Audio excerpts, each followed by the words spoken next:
Let's get on with the video and check out my 5 best basic bicep exercises. Let's go.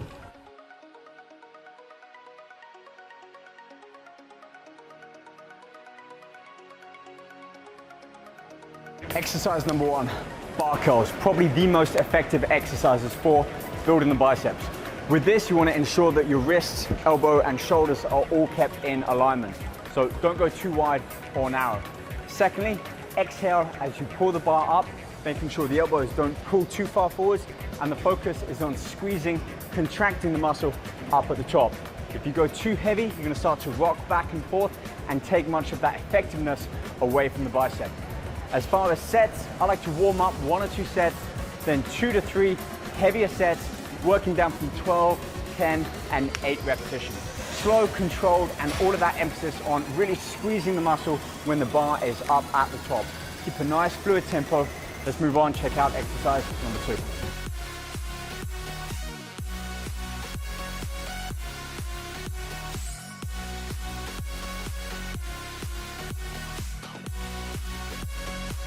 Exercise number 2, seated dumbbell curls. This is a great exercise for targeting the longer outer bicep head as opposed to when you have the elbows inwards on a bench or supporting for that short head. So with this one, tons of variations. You can add a rotation in, perform single arm, or like with me, both arms together, slight rotation in, pulls in much of the forearm and adds a nice little peak at the top. Final point in this one, don't go too heavy. Focus on your form, remain upright, and if you are on an incline bench, you can always play around with the incline of the bench. That will increase the intensity on the biceps before starting to go too heavy. As far as sets and reps, I like to focus on 3 sets and a little bit higher reps, 15, 12, and down to 10. Let's move on halfway through exercise number 3.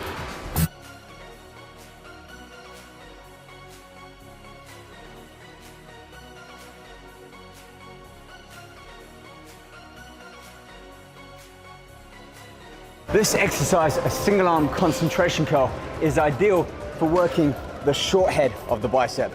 So when people see a split in the bicep, it's actually the same muscle head split 2 ways. You've got the long head and the short head, which gives that nice split in between. And the way to increase this is both through diet, consistency with training, and the types of exercises, particularly one like this one, where your elbow is supported in front of your arm, and for this you can use a bench or an incline bench like this.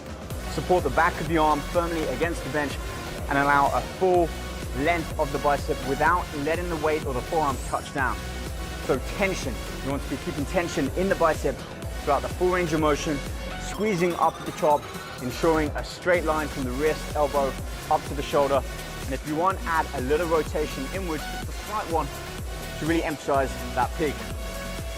12 reps on each arm and then repeat. And for this, 2 to 3 sets is all you need when you're starting out. Let's move on and look at exercise number 4.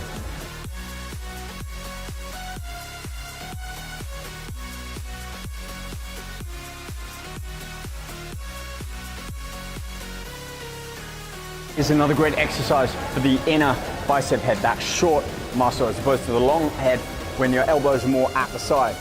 Also, by using a machine, it isolates that muscle. It pretty much forces you to follow a certain movement. Great thing about the arm curl machine as well, you can perform this both dual, both arms together, or as a single arm. And by changing the placement of your elbows slightly wider, slightly inner, and that width or narrowness of your grip, you can also shift the emphasis on where you are training the bicep.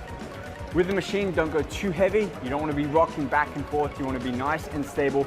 So sit with your hips pushed back, leaning your chest over, and ensure the back of the arm, the triceps, is firmly against the back pad. Final point, don't be smashing the weight down at the bottom. Control, a nice fluid, slow tempo. You want to be keeping tension firmly on the muscle, and every time you drop the weight down or the weights touch, you relieve that muscle of the tension. So keep tension on the muscle throughout the full reps, 12, 10, and 8, increasing the weight by small increments. A couple of kilos or a few pounds every set, providing you can comfortably achieve those reps, 12, 10, and 8. All right, let's move on. Have a look at our 5th and final bicep exercise.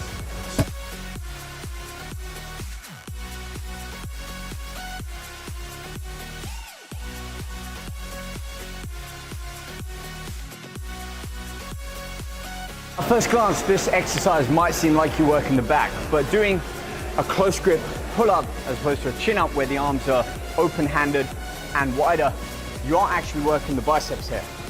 A little bit more of a tricky advanced exercise, so one way around this is to use an assisted spot, either with the machine or have your training partner gently lift up your legs bent to help support your weight. You can also use one of the resistance bands, looping it around and hooking your knee or foot in to provide extra resistance.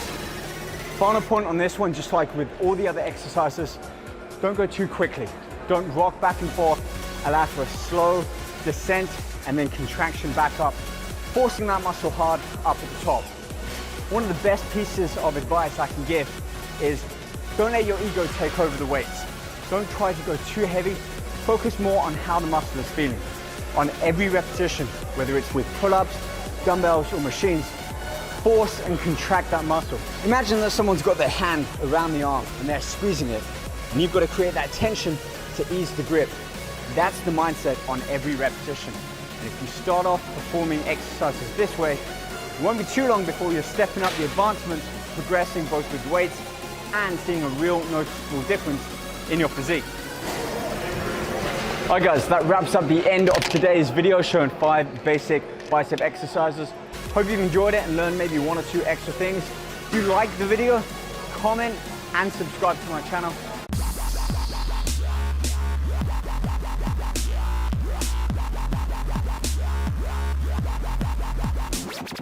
Bye.